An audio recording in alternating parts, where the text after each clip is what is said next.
Hey guys, I got this question the other day. This should be a pretty quick video compared to a lot of my other videos. Somebody was basically asking me, why are the copper line sets on heating and air conditioning units, why are they insulated sometimes, and why are sometimes they not? Typically, what you'll see is if it's not a package unit, so package unit meaning everything is outside in one unit.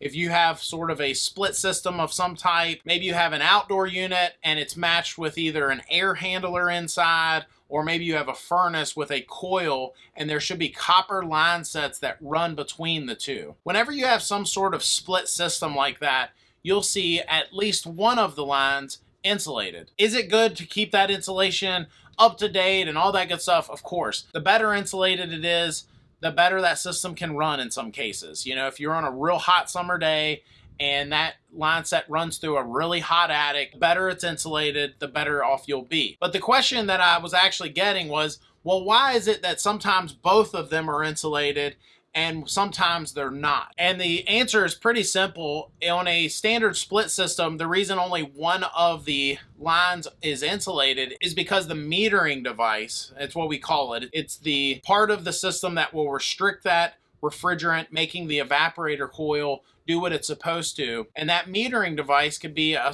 piston or orifice back in the old days. These days we have valves that'll open and close, whether it's a TXV or some sort of electronic expansion valve. But ultimately, the main reason is because that metering device is in the indoor unit. So whenever you see like mini splits or other systems that both line sets are insulated, the reason is because the metering device is outside. It's at the outdoor unit.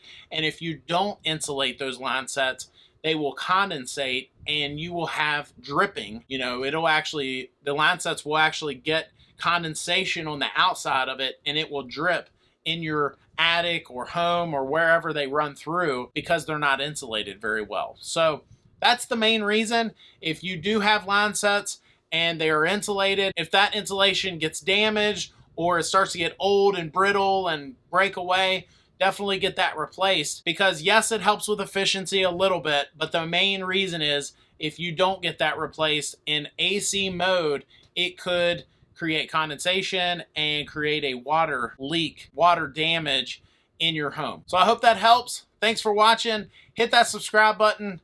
We'll see you next time.